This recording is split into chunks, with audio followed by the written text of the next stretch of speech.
Ẹ kú dédé àsìkò gbogbo bí tẹ́ ti ń gbọ́ mi lé lóko tàbí lẹ́yìn odi, ẹ jẹ́ kí a gbàdúrà. Bàbá wa, Ọlọ́run wa, olùfẹ́ wa, alátìlẹ́yìn wa, aláàánú wa, Ọlọ́run a gbé yín ga fún oore ọ̀fẹ́ ńláńlá láti rí ọjọ́ ìsinmi àkọ́kọ́ nínú ọdún tuntun àti ní oṣù tuntun. Ìyìn àti ọlá ni fún orúkọ mímọ́ yín o. Àṣeyín lọ́ba fún àánú ńláńlá tí kò ṣeé fowó rà yìí àti oore ọ̀fẹ́ tí kò wọ́pọ̀ yìí. Ògo ni fún orúkọ mímọ́ yín o. Ọ̀rọ̀ náà tí a ò gbéyàwó lé ní ẹ jẹ́ kó ṣe ayé àti ọkàn wa ní rere, kó má ṣe lòdì sí wa ní ọjọ́ ìdájọ́, nítorí tí a gbàdúrà ní orúkọ Jésù Kristi Olúwa wa. Àmín àmín orúkọ Jésù. Ìwé ọ̀run ṣíṣí tí a tẹ ọwọ́ olùṣọ́ àgùntàn yín náà kọ Adéjàre Adébóyè kọ. Èní ọjọ́ àìkú ọjọ́ karùn-ún oṣù kìíní.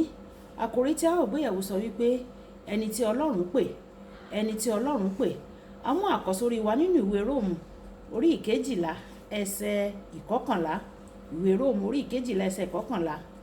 Ní ti iṣẹ́ ṣíṣe, ẹ má ṣe ọ̀lẹ o, ẹ má sì ṣe ní ìgbóná ọkàn, ẹ máa sin Olúwa. Nígbà tí a mú bíbélì kíkà wa nínú ìwé òwe orí ìkẹfà ẹsẹ̀ ìkẹfà dé ìkọkànlá. Ìwé òwe orí ìkẹfà ẹsẹ̀ ìkẹfà dé ìkọkànlá.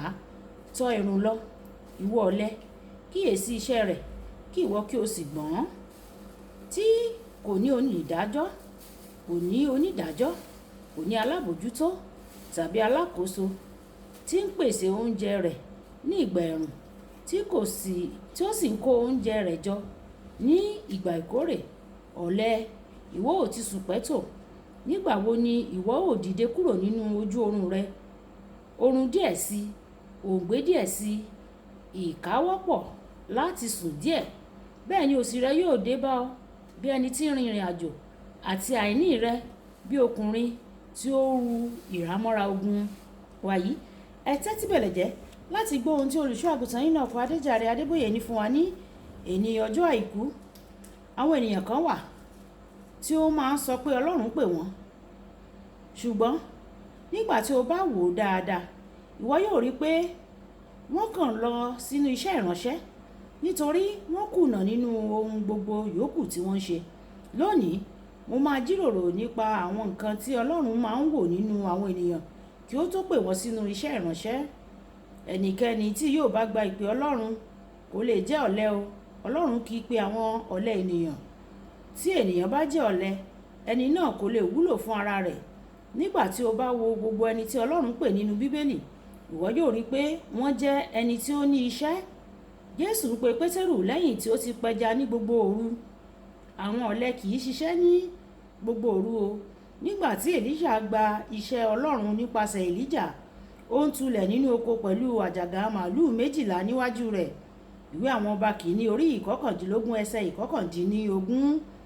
Ọlọ́run ń ṣiṣẹ́ pẹ̀lú ìlànà tí ó sọ nínú ìwé Lúùkù orí ìkẹrìndínlógún ẹsẹ̀ ìkẹwàá. Ẹni tí ó bá ṣe olóòótọ́ ní ohun kíkiní, ó ṣe olóòótọ́ ní ohun púpọ̀ pẹ̀lú. Ẹni tí ó bá sì ṣe aláìṣòótọ́ nínú ohun kíkiní, ó ṣe aláìṣòótọ́ nínú ohun púpọ̀ pẹ̀lú. Tí o kò bá jẹ́ olóòótọ́ nínú iṣẹ́ tí o yàn láàyè nísinsìnyí, Ọlọ́run kò lè kó àwọn ọkàn lé ọ lọ́wọ́ o. Jésù ń béèrè nínú ìwé Máàkù orí ìkẹjọ ẹsẹ̀ ìkẹrìndínlógójì. Nítorí pé èrè kí ni fún ènìyàn kí ó jẹ gbogbo ayé yìí kí ó sì sọ ẹ̀mí rẹ̀ nù? Ní ọ̀rọ̀ kan mìíràn, ó sọ pé ẹ̀mí ẹnìkan ṣoṣo ó ṣe iyebíye ju gbogbo ayé lọ. Nítorí náà, àwọn ọkàn ṣe pàtàkì fún un láti fi lé ọ̀lẹ ènìyàn lọ́wọ́. Ọlọ́run kì í ṣe ọ̀lẹ. Jésù Kristi sọ nínú ìwé Jòhánù orí ìkarùn-ún ẹsẹ̀ ìkẹrìndínlógún. Ó sọ pé bàbá òun ń ṣiṣẹ́, òun náà sì ń ṣiṣẹ́ pẹ̀lú. Níwọ̀n bí Ámósì orí ìkẹta ẹsẹ̀ ìkẹta ṣe sọ pé ẹni méjì kò lè rìn pọ̀ bí kò ṣe pé wọ́n rẹ́. Bẹ́ẹ̀ ni o kò lè ṣiṣẹ́ pẹ̀lú Ọlọ́run tí o bá jẹ́ ọ̀lẹ. Àwọn ènìyàn tó bá jẹ́ ọ̀lẹ tí wọ́n fẹ́ sin Ọlọ́run nínú iṣẹ́ ìránṣẹ́ ni àwọn ènìyàn tó fẹ́ jẹun láì ṣiṣẹ́. Èyí lòdì sí ìfẹ́ Ọlọ́run o. Ó lòdì sí ìfẹ́ Ọlọ́run pátápátá. Ìwé Tẹsalóníkà kejì orí ìkẹta ẹsẹ̀ ìkẹwàá sọ pé àwọn tí kò bá ṣiṣẹ́ kò yẹ kí wọ́n jẹun. Lẹ́yìn tí Ọlọ́run dá ènìyàn, ohun àkọ́kọ́ tí ó fún ni iṣẹ́.